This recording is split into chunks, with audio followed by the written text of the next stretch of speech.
Hello guys, जैसा कि आपको पता है कि हम द हिंदू का बजट एनालिसिस कर रहे हैं। अगर इससे पहले आपने पार्ट 1 नहीं देखा है तो पार्ट 1 को ज़रूर देखना, क्योंकि उसमें हमने बहुत सारे टर्म्स डिस्कस कर चुके हैं और वो टर्म्स हम यहाँ यूज करने वाले हैं। और अगर अभी तक आपने KNP एनालिसिस को सब्सक्राइब नहीं किया है तो वीडियो देखने के बाद सब्सक्राइब करना। अगर वीडियो अच्छी लगे तो सब्सक्राइब जरूर करना, वीडियो को लाइक और शेयर जरूर करना। तो शुरू करते हैं, हम अपने पार्ट 2 की तरफ बढ़ते हैं। तो हमने वहाँ पेज नंबर 3 तक डिस्कस कर लिया था, जैसा आपने देखा होगा। यहाँ पेज नंबर हम 4 पर डिस्कस करने जा रहे हैं, द हिंदू का बजट एनालिसिस। तो करते हैं शुरुआत। सबसे पहले इसे देख लेते हैं, ग्रोथ बजट। ठीक है, ये इनका व्यू पॉइंट है रेणु सूद करंद का। इन्होंने बोला है कि जो निर्मला सीतारमण है उन्होंने ग्रोथ ओरिएंटेड बजट दिया है, यानी कि अब जो हमारी ग्रोथ होने वाली है, हम $5 ट्रिलियन पे पहुंचने वाले हैं, वो हम जल्दी से पहुंच जाएंगे। ठीक है, हालांकि फिजिकल डेफिसिट जो है उन्होंने 6.9% पर अगली साल के लिए 6.4% पे रहा है, लेकिन 35% जो है कैपिटल एक्सपेंडिचर में इंक्रीज हुआ है। अगर आपको कैपिटल एक्सपेंडिचर फिजिकल डेफिसिट जैसे टर्म नहीं पता तो आप पार्ट 1 जरूर देखिएगा। पार्ट 1 में हम इन्हें डीप में डिस्कस कर चुके हैं। ठीक है, तो इसके बाद हम बात करते हैं डिसइन्वेस्टमेंट टारगेट। डिसइन्वेस्टमेंट भी हम पार्ट 1 में, स्पेशली मेरी एक वीडियो अलग से है जिसमें हम disinvestment, privatisation, strategic disinvestment, asset और मोनेटाइजेशन डिस्कस कर चुके हैं। तो आप उस वीडियो को भी जरूर देख लीजिएगा, आपको बहुत फायदा मिलने वाला है।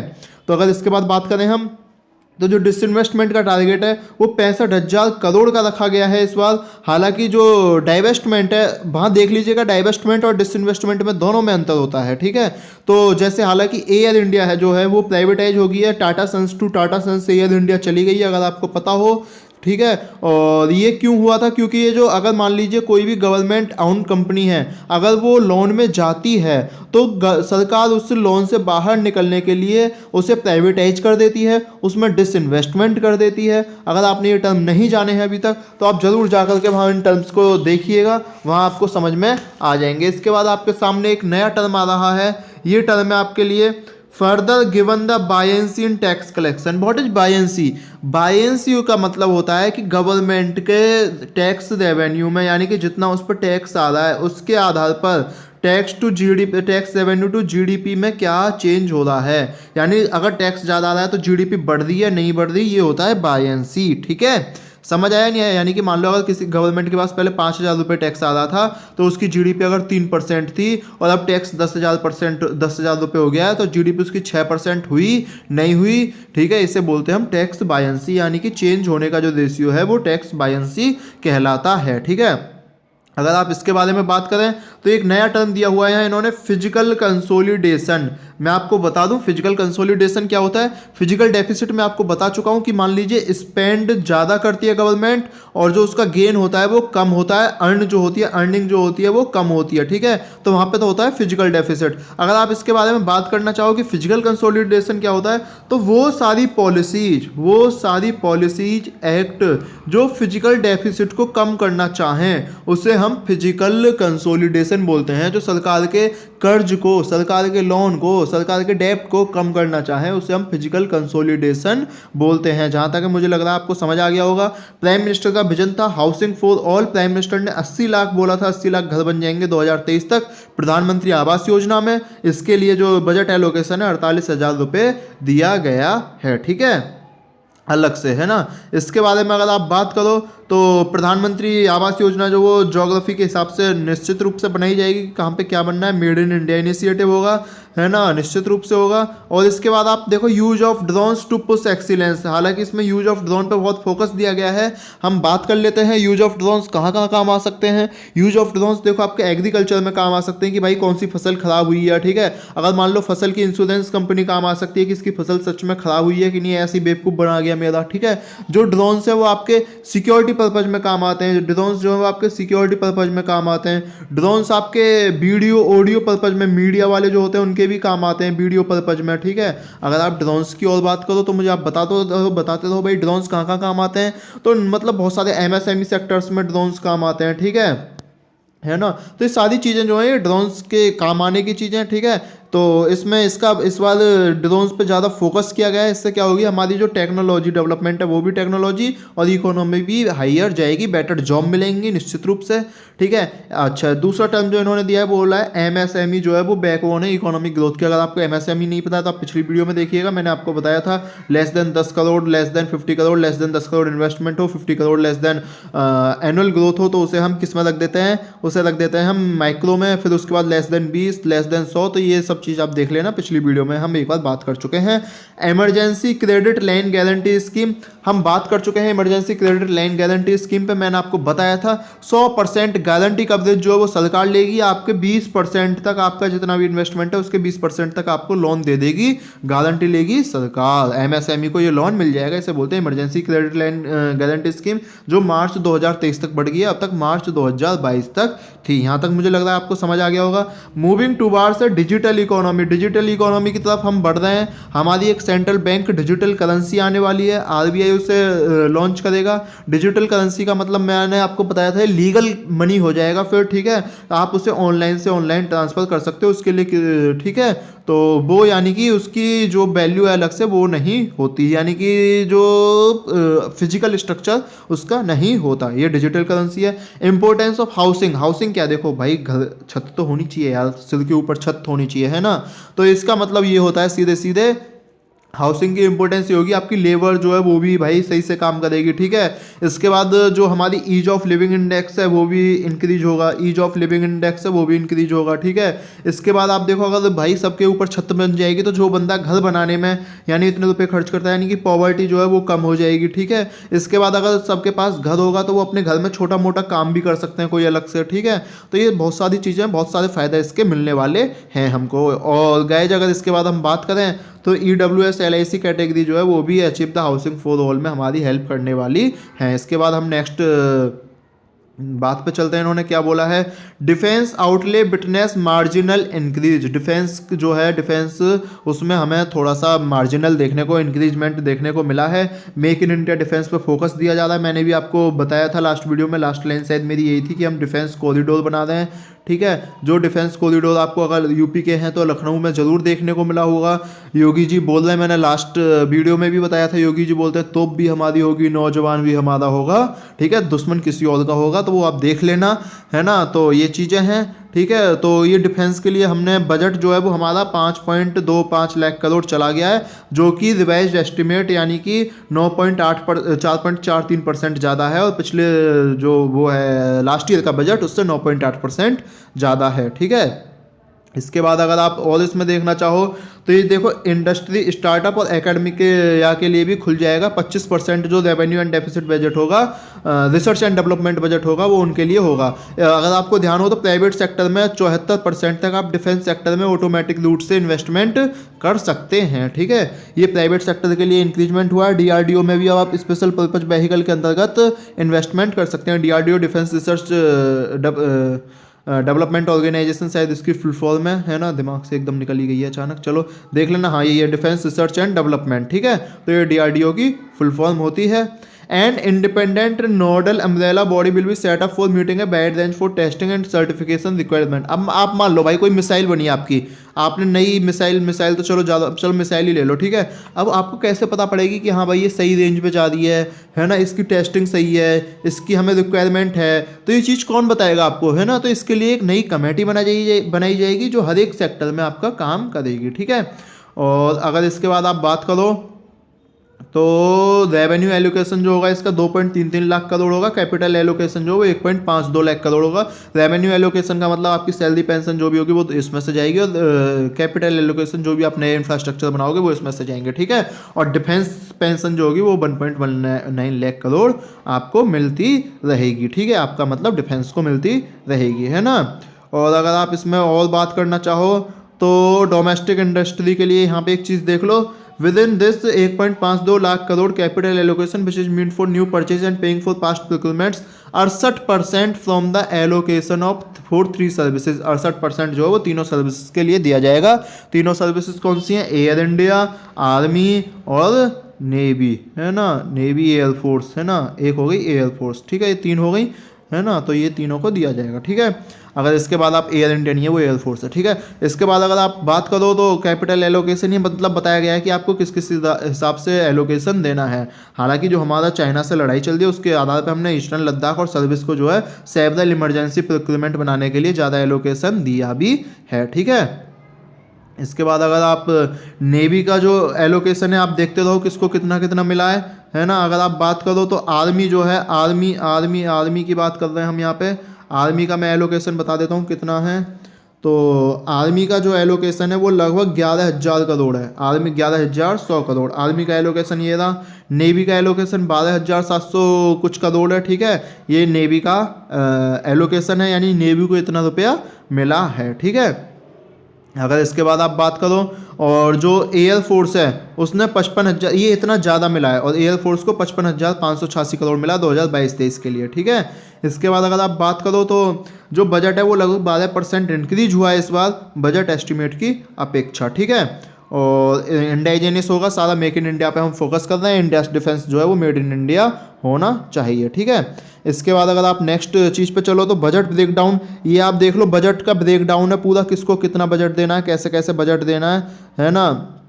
फाइनेंशियल ईयर 2022-23 का, यानी कि इंटरेस्ट जो है भाई, हमें जो इंटरेस्ट देनी है वो 9,40,651 करोड़ देनी है। स्टेट को जो हम ट्रांसफ़र करेंगे वो 3,34,339 करोड़ करेंगे। पेंशन में हम इतना देंगे 2,07,132 करोड़। फूड सब्सिडी में हम 2,06,831, डाटा याद रखने की जरूरत नहीं है, बस एक बार देख लेना है। रूरल डेवलपमेंट में 2,06,293 करोड़ देंगे। देखो आप एक चीज़ देखो, रूरल डेवलपमेंट के लिए भी कम हुआ है और फूड सब्सिडी के लिए भी कम हुआ है, पेंशन के लिए भी बजट कम हुआ है। इंटरेस्ट हम ज़्यादा दे रहे हैं, ट्रांसफर टू स्टेट हम ज़्यादा कर रहे हैं, डिफेंस का उतना ही है, नो चेंज, ठीक है। इसके बाद आप बात करो ट्रांसपोर्ट का बजट बढ़ा है, निश्चित रूप से 0.29% बढ़ा है। टैक्स एडमिनिस्ट्रेशन में कम हुआ है, अदर्स में पॉइंट बढ़ गया है, इन्होंने अदर्स का दे दिया। एग्रीकल्चर के लिए भी इतना 8% कम हुआ है, होम अफेयर्स के लिए इतना बढ़ा है, एजुकेशन के लिए बढ़ा है, फर्टिलाइजर सब्सिडी के लिए कम हुआ है ना। इसके बाद आप बात करो सोशल वेलफेयर के लिए बढ़ा है, कॉमर्स इंडस्ट्रियल का इतना है, emergency credit line guarantee scheme आपको इतनी मिली है, अर्बन डेवलपमेंट तो ये याद रखने की जरूरत नहीं है, बस इनका स्ट्रक्चर इन्होंने ब्रेक डाउन कर लिया। अगर आपको ये टेबल स्क्रीनशॉट लेना हो तो मैं इसे दे देता हूँ आपको, आप इसका स्क्रीनशॉट ले सकते हो, हिंदू न्यूज़पेपर से डाउनलोड कर सकते हो। अगर आपको स्क्रीनशॉट लेना है तो आप इस समय ले सकते हैं, ठीक है गाइस। तो चलें नेक्स्ट पॉइंट पे, अगर आपने स्क्रीनशॉट ले लिया हो, अगर आपको लेना हो, ठीक है। तो textile sector allocation to increase 8.1%। देखो टेक्सटाइल सेक्टर उसे बोलते हैं जो कपड़े वपड़े बनाता है आपके, यानी कि वस्त्र उद्योग, ठीक है। वस्त्र उद्योग को क्या बोलते हैं हम, टेक्सटाइल सेक्टर, है ना। ये बोला है कि 2022-23 में 8.1% इंक्रीज होगा। हालांकि जो मेड इन इंडिया है वो खादी प्रोग्राम पे भी बहुत जोर दे दिया है। तो ये सारी चीज़ें हैं, इस पर हम देखते रहेंगे कि कितना जो एलोकेशन हुआ है वो 12,832 करोड़ का हुआ है ना। और जो टेक्सटाइल क्लस्टर डेवलपमेंट का है वो 133.83 करोड़ है, ठीक है।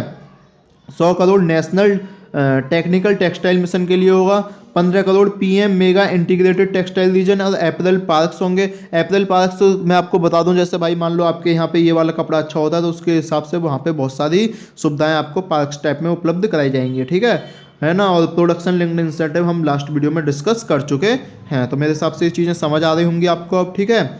और जो मेन इंक्रीज है वो भाई सबसे ज़्यादा जो होगा वो कॉटन प्रोक्योरमेंट के लिए होगा, ठीक है। कॉटन को 9,423 करोड़ नेक्स्ट फाइनेंशियल ईयर में दिया जाने वाला है, ठीक है। और कॉटन पे ड्यूटी जो है उसमें इंपोर्ट ड्यूटी पे कोई एक्सचेंज नहीं हुआ है ना। इसके बाद अगर आप बात करें तो मुझे नहीं लग रहा कि इसमें आपके लिए कुछ इतना इम्पोर्टेंट है कि क्या हुआ क्या नहीं हुआ। अगर कॉटन सबसे ज़्यादा इम्पोर्टेंट था, ठीक है, तो ये देख लेते हैं हम, है ना। इसके बाद आगे चलते हैं, फिर नेक्स्ट देखते हैं नेक्स्ट क्या है। Emergency credit line for MSMEs. Emergency credit line में 3-4 बार बता चुका हूँ, अब आपको समझ आ गया होगा भाई। 20% लोन तक देना, 100% गारंटी कवरेज है ना। ये मार्च 2023 तक है, एमएसएमई के ये लिए है ये, ठीक है। इससे ज़्यादा इसमें कुछ नहीं है, ठीक है। जो एडिशनल क्रेडिट है वो 130 लाख करोड़ एमएसएमईज के लिए है, ठीक है। और मेरे हिसाब से इसमें इतना ही था। अगर आप देखना चाहो। इसके बाद हम नेक्स्ट पॉइंट पे चलते हैं। Budget gives ministry of external affair fund for Taliban ruled Afghanistan. Budget ने मिनिस्ट्री ऑफ एक्सटर्नल अफेयर्स को भी फंड दे दिया है तालिबान रूल्ड अफगानिस्तान के लिए। अब इसमें आप सोच रहे हो भाई अफगानिस्तान में तालिबान है, क्यों फंड दे दिया, ये मोदी सरकार है काम नहीं करती और तालिबान को फंड दे दिया। ऐसा कुछ नहीं है गाइस। गाइस देखो, जो हमारे अफगानिस्तान में प्रोजेक्ट्स हैं वो तो हमको पूरे करने ही करने हैं, ठीक है ना। या हमारे जो अदर कंट्रीज में प्रोजेक्ट्स होते हैं जैसे भूटान हो गया, श्रीलंका हो गया, म्यांमार हो गया, है ना, इनके साथ हमारे रिलेशन होते हैं, ये भी हमको पूरे करने होते हैं, ठीक है। तो बाकी स्ट्रक्चर हम जो है वहाँ जैसे वैक्सीन पहुँचाते हैं, इस टाइप के जो काम करते हैं वो भी हमको करने होते हैं। ह्यूमैनिटेरियन आधार पर आप इसे बोल सकते हो, ठीक है। तो 200 करोड़ हम अफगानिस्तान को देने वाले हैं। अगर आप देख रहे हो तो हम जो है 200 करोड़ अफगानिस्तान को देने वाले हैं, है ना। ये बैटरी स्वैपिंग छोड़ गया, अभी इसे डिस्कस कर लेंगे। 200 करोड़ हम अफगानिस्तान को देने वाले हैं इसमें से, ठीक है। अफगानिस्तान को देंगे। 600 करोड़ हम म्यांमार को देने वाले हैं, 600 करोड़ म्यांमार को देने वाले हैं, ठीक है। और भूटान को हम सबसे ज़्यादा देते हैं, भूटान को सबसे ज़्यादा देते हैं 2266 करोड़, और हमेशा ही भूटान को सबसे ज़्यादा दिया जाता है, ठीक है। इसके बाद अगर आप बात करो तो इंडिया ने भाई देखो अफगानिस्तान के लिए डेवलपमेंट प्रोजेक्ट्स के मैंने पहले ही बता दिया देने पड़ते हैं, ठीक है। इंडिया ने जो सेवरल कंसाइनमेंट्स हैं, क्या हो रहा है ये यार बार बार, है ना। इंडिया ने जो सेवरल कंसाइनमेंट्स हैं वो दिए हैं, ठीक है। मेडिकल के लिए इंडिया ने हेल्प करी है। और अगर आप इसके बाद बात करो तो भीट भी यानी गेहूँ भी इंडिया ने अफगानिस्तान के लिए भेजा था, ठीक है। इसके बाद बात करो तो म्यांमार में हमने बता ही दिया, म्यांमार में सिविल वॉर चल ही रहा है। जो मिलिट्री ने वहाँ की जो प्रेसिडेंट मुख्य हेड रही थी ऑंग सू कीन जो भी हैं, ठीक है, उनको कब्जे में ले लिया है ना। तो allocation Mongolia northern neighbour of China increase 2 crore कर दिया, बढ़ा दिया, अब उसका 12 करोड़ हो गया है, ठीक है। अच्छा, सेकंड हाईएस्ट रिसिपिएंट पहला कौन है? भूटान। दूसरा कौन है? मॉरिशस, जिसके पास 900 करोड़ जाने वाला है, ठीक है। ये चीज़ें समझने वाली बात है, मेरे हिसाब से आपको समझ में आ गई होंगी, ठीक है। एक चीज़ रह गई थी ऊपर, ये रहा battery swapping policy on anvil, यानी battery swapping policy. Battery swapping policy का मतलब है अब तक आप एक इसके लिए पहले भी एक रूल आए थे कि इलेक्ट्रिक व्हीकल्स के लिए हम बहुत सारी चीज़ें आसान करने जा रहे हैं, ठीक है। अगर ज़्यादा से ज़्यादा इलेक्ट्रिकल व्हीकल होंगे तो एनवायरनमेंट पर्पज से भी बहुत अच्छा होगा, प्राइवेट सेक्टर इसमें इंक्लूड होगा, डेवलपमेंट होगा उसका, इनोवेटिव बिजनेस होगी उसकी, ठीक है। बैटरी और एनर्जी को वो एज ए सर्विस यूज करने वाले हैं, ठीक है। और मेरे हिसाब से इसमें यही है कि 3 व्हीलर्स और ये सब जो है यूज होने वाली है। अगर आपको इसमें ध्यान हो तो एक बैटरी के लिए रूल आई थी कि अब आप घर पे भी बैटरी चार्ज कर सकते हो, बहुत सारी चीज़ें रूल आते हैं। हम शायद पेज नंबर 4 को पूरा डिस्कस कर चुके हैं जहाँ तक मुझे नज़र आ रहा है, ठीक है। अब पेज नंबर 5 पे हम चलते हैं, ठीक है। अगर गाइस वीडियो समझ में आ रही है तो वीडियो को लाइक शेयर सब्सक्राइब चैनल को कर दीजिएगा, ठीक है। इसके बाद इन्होंने बोला, ये व्यू पॉइंट में देख लीजिएगा थोड़ा सा, फाउंडेशन फॉर डिजिटल इंडिया 2.0, यानी कि डिजिटल इंडिया 2.0 लगभग लॉन्च हो चुका है। डिजिटल इंडिया क्यों बोला है?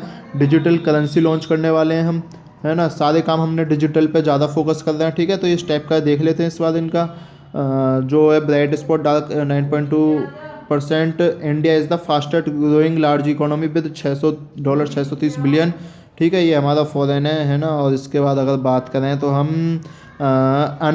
एम्प्लॉयमेंट रेट जो है वो 7.2% है, लेकिन रियलिटी इससे ज़्यादा कहीं है, ऐसा ही बोलना चाह रहे हैं, ठीक है। लेकिन हमने 7.5 लाख करोड़ जो दिया फाइनेंशियल ईयर 23 में, वो 35% हाइयर है। और ये जो है हमारा इंफ्रास्ट्रक्चर ट्रिपल होगा, इससे एम्प्लॉयमेंट बढ़ेगा, है ना। रिवाइवल ऑफ कोर सेक्टर होगा, ठीक है। और प्रोडक्टिविटी इकोनॉमी की बढ़ेगी, निश्चित रूप से बढ़ेगी, ठीक है। अगर आप इसके बारे में और कुछ देखना चाहो तो digital India is the another theme.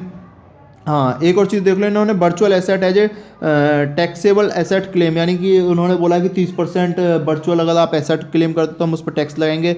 Digital currency issue करेंगे, ई पासपोर्ट बनाएंगे, कुछ बताने की जरूरत नहीं है। डिजिटल यूनिवर्सिटी होगी, काउंसिल फॉर ABGC, हाँ इसे समझ लो, council for ABGC gaming animation sector के लिए।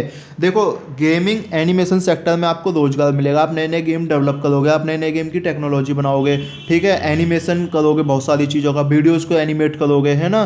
तो ये सारी चीज़ें अगर आपको रोजगार मिलेगा, एम्प्लॉयमेंट मिलेगा, सेल्फ इन्वेस्टमेंट कर सकते हो, आप स्टार्टअप कर सकते हो, तो इससे फ़ायदा होने वाला है। हालांकि गवर्नमेंट गेमिंग पे ध्यान दे रही है, गवर्नमेंट को अगर आपको ध्यान हो तो गवर्नमेंट टॉयज़ पे भी ध्यान दे रही है। अगर स्पेशली आप UPSC की तैयारी कर रहे हैं तो आपके लिए इंपॉर्टेंट ये होने वाला है कि इसमें से 2 में से उम्मीद है कि कहीं ना कहीं आपसे ये क्वेश्चन हिट हो जाए, ठीक है। तो अगर आपके इसके बारे में बात करते हैं तो डिजिटल बैंकिंग होने वाली है, ठीक है, लैंड रिकॉर्ड डिजिटाइजेशन होने वाला है, फैसिलिटेटिंग पेमेंट प्लेटफॉर्म है ना, 5G स्पेक्ट्रम लॉन्च होने वाला है, ऑप्टिकल फाइबर नेटवर्क में आपको बता दूं ऑप्टिकल फाइबर नेटवर्क होते हैं जिनमें मतलब जो बाहर के हवा बवा का ज़्यादा असर नहीं होता, वो सीधे इस टाइप से जो नेटवर्क जाते हैं, ठीक है, और वो सीधे आपके जहाँ भी नेटवर्क होता है वहाँ चले जाते हैं। ये समुद्र वगैरह में से भी जाने में बहुत आसानी से चले जाते हैं, है ना।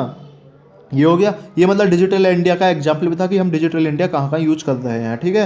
यहाँ तक मुझे लगता है कि आपको समझ आ गया होगा। अगर इसके बारे में आप बात करो तो अमृतकाल जो है हम डिस्कस कर चुके हैं पिछली वीडियो में। आपने अगर पिछली वीडियो नहीं देखी है तो पिछली वीडियो जरूर देखिएगा। अब ये बोल रहे हैं कि भाई चलो ठीक है बजट आ गया, लेकिन बजट में छूटा क्या, है ना। ये भी तो बहुत अच्छी बात है कि बजट में छूटा क्या, है ना। तो ये बता दें कि हेल्थ केयर जो है उसे हमें लग रहा था कि ज़्यादा शेयर मिलेगा एलोकेशन में, लेकिन इतना मिला नहीं है जितना ये को देख रहे थे। प्राइवेटाइजेशन जो है वो बिग इन्वेस्टमेंट है, ऐसा इन्होंने बोलना चाहा है, ठीक है। अगर इसके बारे में आप बात करना चाहो तो PLI टाइप इंसेंटिव होगा जो थ्रू ओपन दिस सेक्टर हो जाएगा। Privatisation big initiative in last budget along with asset monetisation has under delivered and reforms were expected to ensure that those get back on track. यानी कि जो भी हमारा health structure बिगड़ा था, हमारे कोरोना की वजह से हेल्थ स्ट्रक्चर पर इफेक्ट आया था, हम सोच रहे थे वो सारा वापस हो जाए, सही हो जाए, ज़्यादा से ज़्यादा बेड हो जाए, ये सारी चीज़ें हो जाए और होनी चाहिए थी। हालांकि उस पर कम ध्यान दिया गया है, लेकिन उम्मीद है कि भाई उन्होंने आयुष मिनिस्ट्री वगैरह इन सब पे ध्यान दे दिया है, तो भाई अब बजट है, ठीक है, इतना कहाँ से ही लाए सरकार, है ना। तो ये हालांकि नेगेटिव पॉइंट है, आप इसे अपने कहीं भी अगर मेंस एग्जाम दे रहे हैं तो आप लिख सकते हैं, ठीक है। इसके बाद अगर ये बात करते हैं mention of light touch regulation, देखो ये आर्टिफिशियल इंटेलिजेंस पे भी इस बार इन्होंने कम ध्यान दिया। नहीं तो आर्टिफिशियल इंटेलिजेंस एक हॉट टॉपिक होता था, है ना, और इस बार कहीं ना कहीं ये टॉपिक मिस हो रहा है, ठीक है। तो देखते हैं क्या होता है ना। Artificial intelligence specially security purpose, space technical purpose में काम आता है ना। तो ये चीज़ें देखते हैं कितना कितना मिस हो रहा है। ये ग्रीन एनर्जी और क्लीन मोबिलिटी हम मिस कर रहे हैं। हालांकि ये सनराइज सेक्टर में हमने इंक्रीज करने की कोशिश की है। अभी मैं बताऊंगा, इन्होंने ग्रीन बॉन्ड भी लॉन्च किया, मैं बताऊंगा आपको ग्रीन बॉन्ड क्या होते हैं, आप वीडियो देखते रहिएगा, ठीक है। तो ये सनराइज सेक्टर मैं आपको बता चुका हूँ। सनराइज सेक्टर यानी कि जैसे स्पेस सेक्टर हो गया, अभी हम गेमिंग सेक्टर पढ़ा था, वो भी सनराइज सेक्टर में आता है। अगर आप स्पेस गेमिंग के अलावा की बात करो तो जो टेक्निकल सेक्टर्स हैं बहुत सारे, वो भी आपके सनराइज सेक्टर में आते हैं। यानी कि जो नए नए इन्वेस्टमेंट करके जिनमें बहुत सारी ग्रोथ के चांसेस हैं, उसे हम सनराइज सेक्टर बोलते हैं, ठीक है। मेरे हिसाब से समझ आ गया होगा। अब बात कर लेते हैं, थोड़ा सा ऊपर चल लेते हैं, देखते रहिएगा वीडियो, है ना। Sorry guys. Government has not lost sight of inflation. Public ने बोला भैया इन्फ्लेशन हो रहा है, इन्फ्लेशन मतलब प्राइसेस राइज हो रहे हैं, है ना। आप तो भूल ही गए कोरोना हुआ था, प्राइसेस राइज हुए, तो गवर्नमेंट ने बोला ओए ज़्यादा मत बोलो, चुपचाप बैठे रहो यहाँ जहाँ हो, ठीक है। हमने कोई इन्फ्लेशन पे हमने मतलब अपनी नज़र नहीं खोई है। अभी अगर टैक्स बढ़ा देते ना हम, तो सब पता पड़ जाती तुम्हें, हमने टैक्स बढ़ाया ही नहीं है इस वजह से।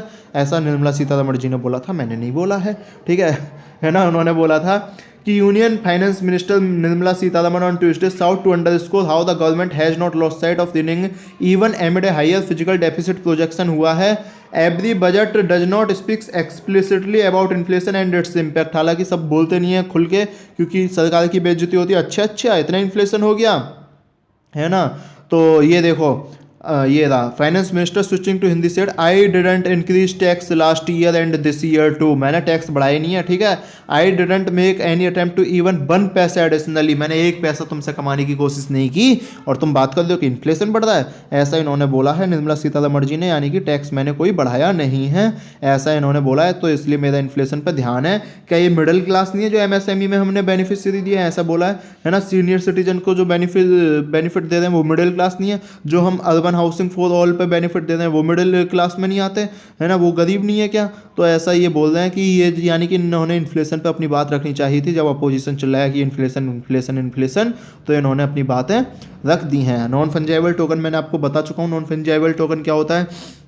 नॉन फंजाइबल टोकन होता है ये, हालांकि इन्होंने डेफिनेशन दी है, everything that prevails side of digital currency or digital assets which are being created by individuals and in transaction. मैंने बताया था नॉन फंजाइबल टोकन जैसे आपका डाटा होता है ना, उस चीज़ का डाटा जिसकी कोई वैल्यू नहीं होती, उसे हम बोलते हैं नॉन फंजाइबल टोकन, ठीक है।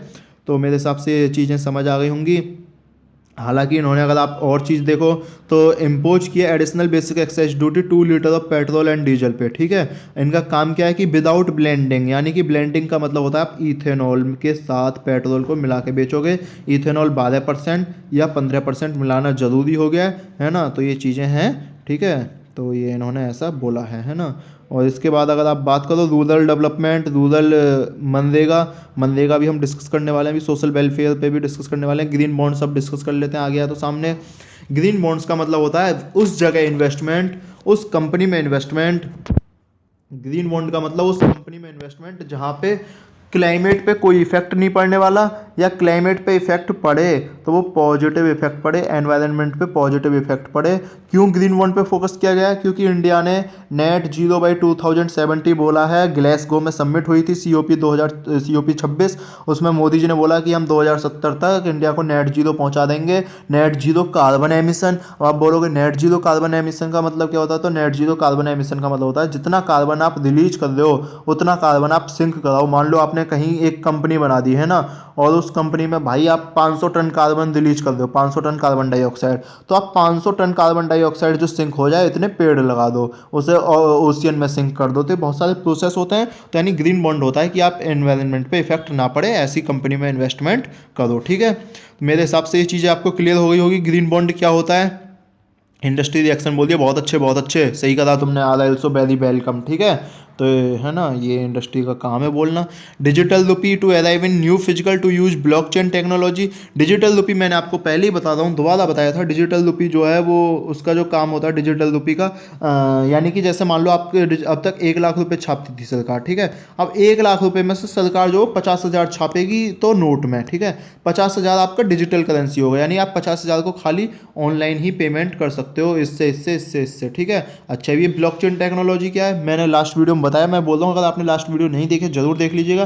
ब्लॉकचेन टेक्नोलॉजी का मतलब आपने इससे पैसे दिए इसको, ठीक है, इससे पैसे दिए इसको, आप चाह दो भाई नहीं नहीं ये वाला पैसा नहीं पता पड़ना चाहिए कि मैंने इसको दिया, तो इसे डिलीट कर दो, इसे काट दो, इसकी हिस्ट्री डिलीट। तो ब्लॉकचेन टेक्नोलॉजी में हिस्ट्री डिलीट नहीं हो सकती, खाली उसमें चीज़ें ऐड हो सकती हैं। ये ब्लॉकचेन टेक्नोलॉजी होती है। ये चीपर करेंसी होगी। चीपर करेंसी क्यों होगी? देखो, आपका जो छापने का, प्रिंट करने का खर्चा है वो खर्चा बच जाएगा, आपको उसको मैनेज करने का खर्चा है वो खर्चा बच जाएगा, ठीक है।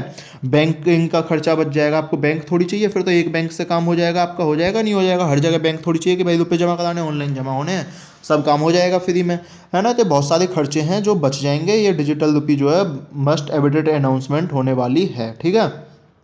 इसके बाद अगर हम नेक्स्ट वीडियो पर चलें, ई पासपोर्ट, आपको पता ही ई पासपोर्ट क्या होता है कि भाई आप सीधे सीधे मतलब ऑनलाइन ही पासपोर्ट सुविधा ले सको, ये ई पासपोर्ट सुविधा होती है, ठीक है। और मुझे लग रहा है इस वाले पेज को भी हम आराम से डिस्कस कर चुके हैं, ठीक है। नेक्स्ट पेज पर चलते हैं। अगर यहाँ की बात करी जाए, आप इस वाले पेज पे आना चाहोगे तो चलते हैं। इकोनॉमी का छठा पेज है ये, इसे देख लेते हैं। Best spending mix in 18 years, है ना। ये कौन है? रामनाथ कृष्णन, ठीक है, MD हैं ये, CEO ICRA के। चलो ठीक है जी, जो भी है। Union budget has budgeted for a big push to capex, capital expenditure हुआ है भाई, ध्यान रखना, कैपिटल एक्सपेंडिचर इंक्रीज हुआ है, इंक्रीज हुआ है, इंक्रीज हुआ है, ठीक है ना। अब जो फिजिकल डेफिसिट है वो 6.4% दिखा रहे हैं 2023 में होना चाहिए, और जो हमारे 2022 में हुआ है वो 6.9% हुआ है, ठीक है। और जो हमारी इकोनॉमी का साइज है वो जो प्रोजेक्ट है, यानी कि 16.6 ट्रिलियन से 15.9 ट्रिलियन हो जाना चाहिए, ठीक है। अब इसके बाद अगर आप बात करो तो इसमें मुझे नहीं लग रहा कि आपको कुछ देखने को इतना कुछ मिल सकता है ना। और हम सारी चीज़ें तो डिस्कस कर ही चुके हैं लगभग, इसमें इतना कुछ है नहीं, ठीक है। इसके बारे में अब आप बात करो, 16% in hike in health care sector allocation, ऐसा गवर्नमेंट ने बोला, हमने 16% भाई हाइक कर दिया, ठीक है। कहाँ कहाँ हाइक करा देख लेते हैं। उन्होंने हाइक किया है, देखो, centre ended up spending by 82,900 crore जो है इन्होंने 82,920 करोड़ जो है एस्टिमेट दिया है ना। स्पेशली ग्रांट एंड एड दिया जाएगा, स्टेटस के लिए ग्रांट एंड एड दिया जाएगा, ठीक है। बात करते हैं, ठीक है। और इसके बाद अगर आप बात करो फाइनेंशियल ईयर पे आओ तो 16%, ये ज़्यादा हो गया, ज़्यादा हो गया। हाँ, ये देख लो, इंडिया कोविड-19 emergency response and healthy system preparedness के लिए इन्होंने ज़्यादा अलॉटमेंट किया है, ठीक है। इसके बाद इन्होंने बोला है कि जो भाई हेल्थ केयर फैसिलिटीज़ है वो भी इम्प्रूव होनी चाहिए। और इसका अगर मैं आपको बताऊँ, via telemedicine, digital health facilities के लिए इन्होंने बहुत पैसा दिया। मैं आपको बता देता हूँ टेली मेडिसिन क्या होता है ना। अगर आपने ड्रग केस सुना हो, किसका हुआ था वो, शाहरुख खान के बेटे बेटे आदिल खान का, तो उसमें बहुत बात आई थी भाई फैमिली से प्रेशर होता है, मतलब फैमिली प्रेशर नहीं, मतलब फैमिली उसके साथ नहीं होती बंदे के साथ, या उसका ग्रुपिंग गलत हो जाती है, पीयरिंग गलत होती है, तो वो ड्रग्स लेने लगता है। तो टेलीमेडिसिन में क्या होगा, आपको बुखार आ गया, आपको कुछ चीज़ें होती हैं, कोरोना में स्पेशल ये हुआ था, है ना। तो इसका फ़ायदा बता देता हूँ मैं क्या होता है। मान लो आपको जैसे इस समय आपको बुखार तो नहीं है, इस समय मान लो आपको कोरोना हो गया, भगवान करे ना हो, लेकिन है ना किसी को हो गया, ठीक है। तो अब वो क्या करेगा भाई, अब वो हॉस्पिटल जा नहीं सकता बंदा, मान लो घर में अकेला सीनियर सिटीजन है, तो वो तुरंत एक टेलीफोन करेगा, हाँ भाई मुझे ये हो गया, बताओ मैं क्या करूँ क्या नहीं करूँ, तो तुरंत उसे जो सुविधा मिलने वाली है ना। अभी हालांकि बात देखेंगे टेलीमेडिसिन किस टाइप में इंप्रूवमेंट होता है, लेकिन इस टाइप का यानी कि आपके कॉलिंग माध्यम से, ऑनलाइन माध्यम से जो आपको डिजिटल इंफ्रास्ट्रक्चर की सुविधाएं मिलने वाली हैं, वो टेलीमेडिसिन होती हैं। हालांकि इस बार निर्मला सीतारमण जी ने वैक्सीन की कोई डिस्कशन नहीं हुआ है ना, लेकिन वैक्सीन के बारे में इकोनॉमिक सर्वे में बहुत डिस्कशन हो गया था, तो मुझे लगता है इतना इंपॉर्टेंट भी नहीं था।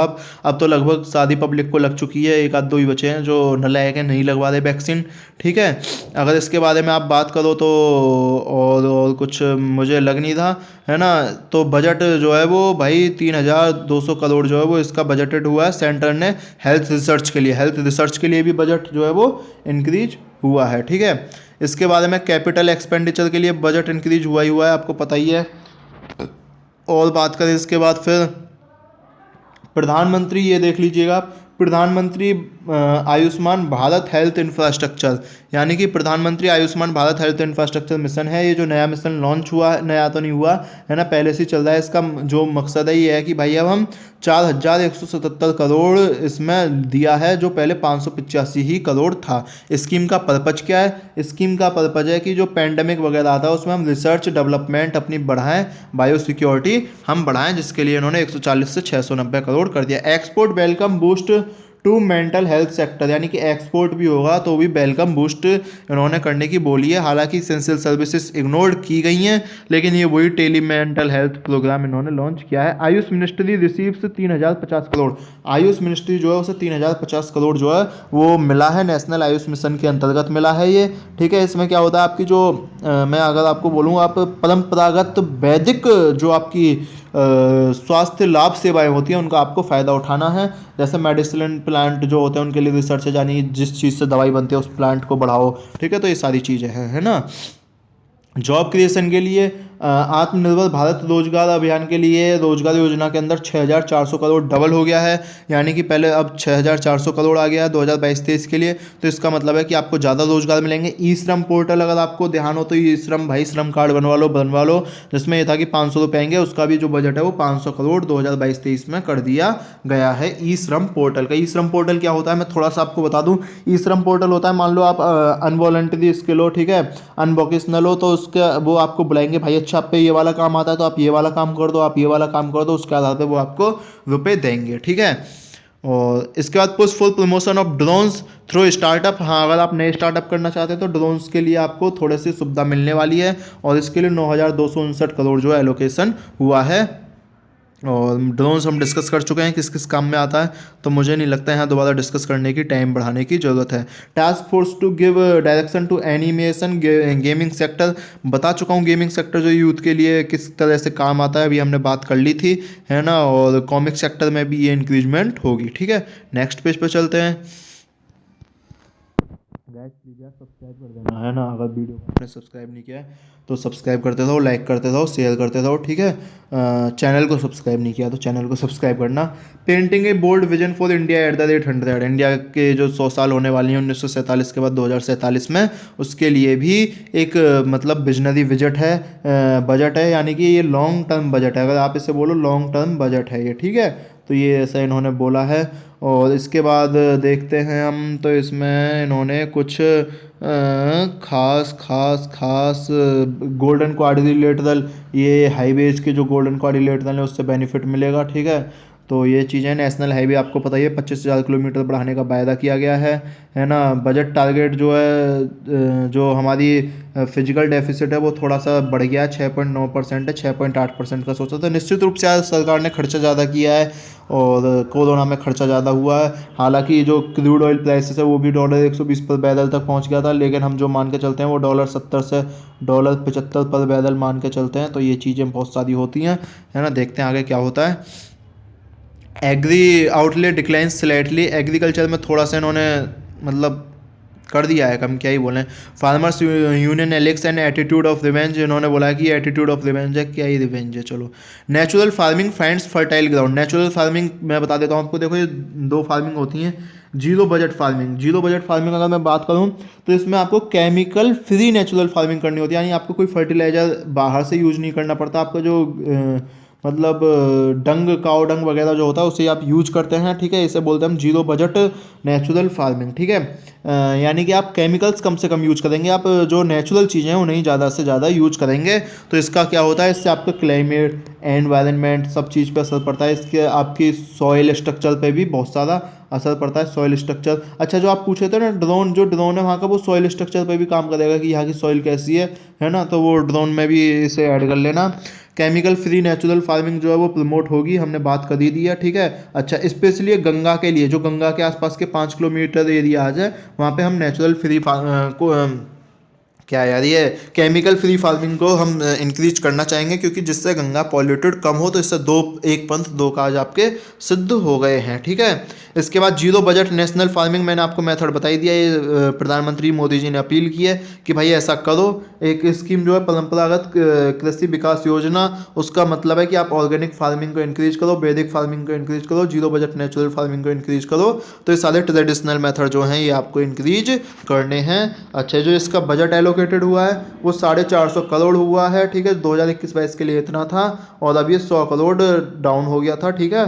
तो ये चीज़ें देखने वाली बात है। ये अभी पता नहीं है कि भाई कितना एलोकेट होने वाला है, ठीक है। Agritech drone startup fund and focus, drone मैंने बता दिया आपको। अच्छा यार बार बार आ जा रहा है, मैंने बता दिया पब्लिक प्राइवेट पार्टनरशिप से ही होगा, ठीक है। ड्रोन आपके काम करेंगे, जो ये मतलब फैसिलिटेट करेगा, जो सहायता करेगा इसमें नाबार्ड, ठीक है। नाबार्ड ये सहायता करने वाला है, ठीक है।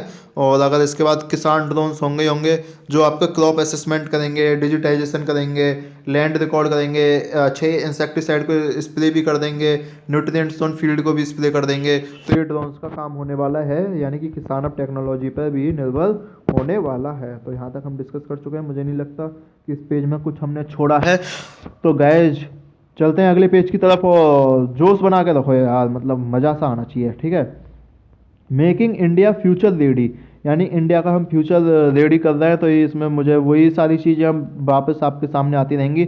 Record allocation for 1.37 lakh crore for railways, railways में हम पहले डिस्कस कर चुके हैं कि वंदे भारत ट्रेन जो है उनके लिए बहुत सारा बजट जो है वो एलोकेट हुआ है ना। स्टेशन वन प्रोडक्ट के लिए भी इन्होंने एक योजना लॉन्च की है। One station one product, one station यानी कि जैसे मान लो आपके यहाँ पॉटरी ज़्यादा होती है ना, यानी कि चीनी मिट्टी का काम, तो आपके जो स्टेशन पे वो सब सामान मिलने लगेगा। तो क्या होगा, जो पब्लिक आएगी बाहर से, अच्छा भाई इस स्टेशन पे माला मिल रहा है, चलो खरीद लो, है ना। पसंद आ गया तो वो आपके स्टेशन से ही खरीद सकते हैं, ऐसा इनका मानना है। देखते हैं क्या मानना है इनका, है ना। इसके बाद अगर आप बात करो तो 1.37 lakh crore for Indian railway, capital expenditure जो होगा वो 2.45 लाख करोड़ का होने वाला है, ठीक है। 2000 किलोमीटर का जो नेटवर्क है वो अंडर कवच, कवच का मतलब है भाई आप ऐसा कर दो कि 10,000 में 1% चांस हो कि उसमें कुछ खराबी आ जाए, 10,000 साल में 1% चांस हो कि उसमें कुछ खराबी आ जाए, है ना। तो ऐसा हम 2000 किलोमीटर का रेलवे एरिया बनाने वाले हैं, ठीक है। और 98% ऑपरेटिंग रेशियो रखने वाले हैं हम, है ना। 98% ऑपरेटिंग रेशियो, यानी कि जो ट्रेन है वो सही से चलने लगे हैं, ठीक है।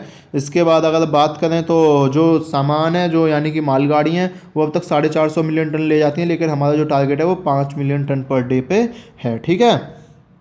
अच्छा, अगर इसके बारे में आप बात करो तो 2000 ये हो गया सब, ये चीज़ें हम डिस्कस कर चुके हैं। वन स्टेशन वन प्रोडक्ट मैंने आपको बता ही दिया है, ठीक है। तो इसके बारे में बस इतना ही है। Centre to set up high level panel on urban policies, यानी कि देखो टायर 2-3 सिटीज़ जो होते हैं ना, उनको बहुत सारा ध्यान देने की ज़रूरत है। उनके यहाँ पानी की समस्या, उनके यहाँ रोजगार की समस्या, उनके यहाँ घर की समस्या, उनके यहाँ इकोनॉमिक ग्रोथ की समस्या, तो सारी समस्याएं वो इसके लिए इन्होंने जो प्रपोज्ड बजट किया है वो ये देख लो, बस 76,549 करोड़ का बजट जो है इन्होंने हाउसिंग अर्बन अफेयर मिनिस्ट्री के लिए प्रपोज कर दिया है ना। तो ये चीज़ें आपको ध्यान रखने की ज़रूरत नहीं है। किसके लिए? एक चीज़ बता दूं आपको, ये ध्यान डाटा रटने की जरूरत नहीं है भाई, इसको इतना दिया, इसको इतना दिया, कोई नहीं पूछने वाला।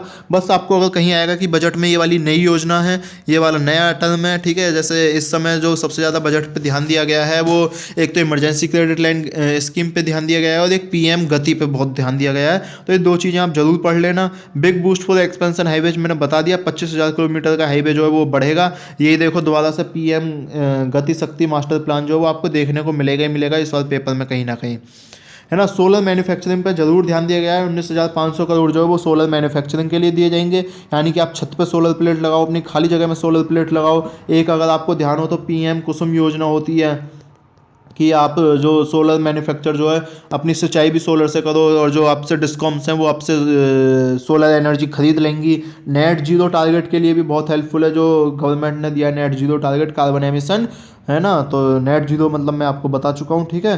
तो ये सारी चीज़ें ये जो इंक्रीज होने वाली है ना। Government propose new SEZ law. SEZ मैं बता देता हूँ आपको, स्पेशल इकोनॉमिक जोन होता है। स्पेशल इकोनॉमिक जोन का मतलब होता है कि पूरे देश से अलग वहाँ पे कुछ रूल रेगुलेशंस अलग से होंगे, यानी कि जैसे वहाँ पे टैक्स कम लगेगा, टैरिफ कम होगा, इंपोर्ट एक्सपोर्ट ड्यूटी कम होगी। तो ये बहुत सारी चीज़ें हैं ना। तो इसके लिए इन्होंने न्यू SEZ लॉ बनाने के लिए बोले, नए स्पेशल इकोनॉमिक जोन बनाएंगे, उससे क्या है फ़ायदा होने वाला है, ठीक है। नए नए हब बनेंगे, नए नए मैन्युफैक्चर होंगे, तो इससे चीज़ को फ़ायदा हो जाएगा। या जैसे अभी तक बहुत सारी जो एरियाज इंक्लूड नहीं थे वो इंक्लूड हो जाएंगे। नेक्स्ट पेज पे चल देते हैं। इसके बाद अगर आप डिस्कस करना चाहो तो एक मिनट रुक जाओ, ठीक है। इसके बाद हम देख लेते हैं ग्रोथ ओरिएंटेड पैराग्मेटिक बजट है। ग्रोथ ओरिएंटेड है, इसमें कुछ नहीं है, बस इन्होंने बढ़ाई बढ़ाई करी है।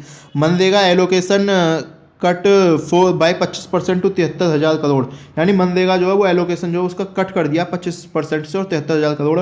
मनरेगा गाइज आपको पता होगा रूरल एरियाज में स्कीम है, इसमें 100 दिन का काम दिया जाता है ना। और इसमें अगर आपको आज आपने एप्लीकेशन फाइल कर दी तो उसके 15 दिन के अंदर काम दिया जाता है, नहीं तो आपको कंसेशन मिलता है। आपने आज काम खत्म कर दिया तो 15 दिन के अंदर पेमेंट हो जाता है, वरना आपको कंसेशन मिलता है।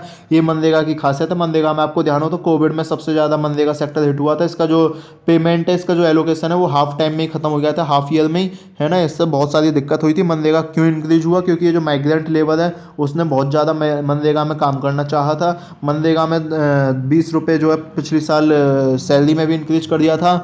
और अगर मैं मनरेगा के बारे में आपको कुछ बताऊं तो कुछ बताने लायक यही है कि भाई 73,000 करोड़ जो है एलोकेशन दिया गया है मनरेगा को, है ना। और जो 25% कम है, पिछली बार 98,000 करोड़ दिया गया था रिवाइज्ड एस्टिमेट के अकॉर्डिंग, ठीक है।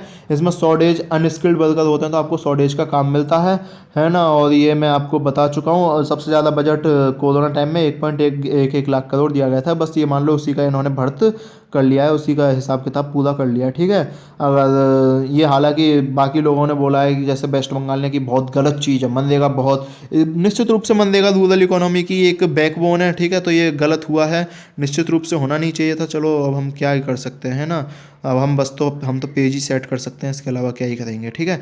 Health cost rise allocation dip से हेल्थ कॉस्ट राइज हो गई है निश्चित रूप से, ठीक है। तो ये पीएम आवास योजना बता दिया 48,000 करोड़, है ना। डिजिटल वर्सिटी ई कंटेंट, इसमें एक नई चीज़ आई है। देखो जो टीवी चैनल स्कीम है, ये TV educational TV channel scheme है, 12 से 200 चैनल हो जाएंगे अब बच्चे, यानी कि 12 से 200 चैनल, पहले 12 थे अब 200 चैनल पे बच्चे पढ़ सकते हैं। हालांकि पेंडेमिक में हमें पता नहीं है कि डिजिटल इकोनॉमी में, ऐसा निर्मला सीतारमण ने बोला है, कितना फ़ायदा हुआ कितना नुकसान हुआ पर्सनल टू पर्सनल, लेकिन हम ध्यान देंगे कि पर्सन टू पर्सन स्कूल खुलें, लोग जाएँ, है ना। तो 750 वर्चुअल लैब्स भी बनाने की इनकी सुविधा चलती है साइंस और मैथ के लिए। हाई क्वालिटी ई कंटेंट होना चाहिए, स्पोकन लैंग्वेज जो होनी चाहिए वो हर स्पोकन लैंग्वेज में हो, ठीक है। इसके लिए अगर आपको ध्यान हो तो इससे आप लिंक कर सकते हो NEP न्यू एजुकेशन पॉलिसी 2020 को आप लिंक कर सकते हो, जो बोलती है। इसकी वीडियो देख लेना, मेरी एक शॉर्ट वीडियो है, ठीक है। और उसमें आपको समझ में आ जाएगा NEP 2020 क्या करती है ना। तो ये इसमें सारी चीज़ें थी। गवर्नमेंट सब्सिडाइज टू डिक्लाइन, अब देखो गवर्नमेंट ने आज केरोसिन पर सब्सिडी घटा दी, है ना। फूड स्ट्रक्चर पे सब्सिडी घटाएगी गवर्नमेंट, आपके अल्कोहल पे सब्सिडी घटा देगी गवर्नमेंट, पेट्रोल पे सब्सिडी घटा देगी। तो ये गवर्नमेंट जो सब्सिडी घटने वाली है इसे आप देख लेना, मैं दिखा देता हूँ अगर आपको देखनी है तो। इसमें कुछ है नहीं, मतलब मैं क्या ही दिखाऊँ आपको, है ना। खाद पे सब्सिडी घटने वाली है। सोशल जस्टिस मिनिस्ट्री के लिए बात कर लेते हैं थोड़ी सी। गवर्नमेंट ने 13,134 करोड़ जो है वो सोशल जस्टिस मिनिस्ट्री को दिए हैं, है ना। नई नई स्कीम्स आई हैं, जैसे इसमें ड्रग डी एडिक्शन प्रोग्राम मैंने बता दिया आपको, drug de addiction Adil Khan वाला एग्जाम्पल अभी दिया था शायद इसी वीडियो में, ठीक है। और इसके बाद अगर आप और देखो तो allocation empowerment person with disabilities के लिए भी इन्होंने इंक्रीजमेंट किया है, ठीक है, दिव्यांग लोगों के लिए। हालांकि कुछ जो स्कीम्स है उन्होंने कट कर दिया, जैसे higher education for young achiever scheme जो श्रेयस स्कीम है ना, स्कॉलरशिप होती है इसमें, इसमें इन्होंने कट मार लिया, चुपचाप निकल लिए ये, ठीक है। और जो ओबीसी स्कीम श्रेयस के अंतर्गत ओबीसी इकोनॉमिकली बैकवर्ड क्लास को जो स्कॉलरशिप मिलती थी उसमें भी इन्होंने कट मार दिया है, ठीक है। मेरे हिसाब से ये वाला पेज अगर बचा है तो new generation anganwadi on card better infrastructure audio visual aids promised 2 lakh children care hubs, नए आंगनबाड़ी बनेंगे, उनके लिए ऑडियो विजुअल जो सिस्टम है वो एप्लीकेबल होगा। ऑडियो विजुअल मान लो टीवी आपके सामने, ठीक है, ऐसा सिस्टम एप्लीकेबल होने वाला है उनके लिए। और अगर इसमें कुछ और बात करें तो है ना, इसमें अगर आप नई बात करें तो कुछ नहीं है, ठीक है। तो लास्ट बजट में एक नई स्कीम आई थी जिसका नाम था सक्षम आंगनवाड़ी पोषण 2। इसके अंतर्गत बच्चों को फोर्टिफाइड राइस यानी कि राइस ये होता है फोर्टिफाइड राइस, है ना, ये मैं कल भी बताया था शायद कहीं पे अपनी वीडियो में। इसका मतलब होता है कि आप राइस में न्यूट्रिएंट्स मिला के, विटामिन मिला के, चावल में वो सारी चीज़ें दे रहे हैं जिससे बच्चे कुपोषित ना हो, बच्चों को एकदम क्लीन फूड मिल सके और शुद्ध भोजन मिल सके, ठीक है। तो ये एक स्कीम है पोषण अभियान, है ना, एडोलेसेंट गर्ल के लिए होगी, यानी कि जो बच्ची होती हैं उनके लिए, ठीक है। तो ये अम्ब्रेला स्कीम होगी। हालांकि इसमें जो है इंक्रीज हुआ नहीं है ज़्यादा, 0.7% का इंक्रीजमेंट उन्होंने किया है, ठीक है। ये पेज मेरे हिसाब से क्लियर हो चुका है। तो गैज इसके बाद अगर आपको लगता है, मुझे तो नहीं लगता कि एडिटोरियल डिस्कस करना चाहिए, इसमें बस वही चीज़ दी है कि गवर्नमेंट ने क्या क्या दिया है, वो सारी चीज़ें बस इन्होंने मेंशन करी होंगी, है ना। अगर आपको लगता है तो यार एक बार पढ़ लेना, वीडियो बहुत लंबी हो गई है, आज की भी 2 वीडियो हो गई हैं इसकी, ठीक है। तो ये सारी चीज़ें वही है, ये बस सब budget and mix signal on health, है ना, ये आपको बताई गई है, ये बस आपके एक बजट की क्रिटिकल डेवलपमेंट को इंक्रीज कर देगा, जो आगे का पेज है। तो गैज हम चलते हैं फिर, है ना, न्यूज़ आज कुछ खास कवर करेंगे नहीं हम लोग, ठीक है, बस बजट ही कवर करने का आज टारगेट था, है ना। तो लास्ट बात यही है कि अगर इससे पहले आपने KNP एनालिसिस को सब्सक्राइब नहीं किया है तो KNP एनालिसिस को सब्सक्राइब कर दीजिएगा, ठीक है।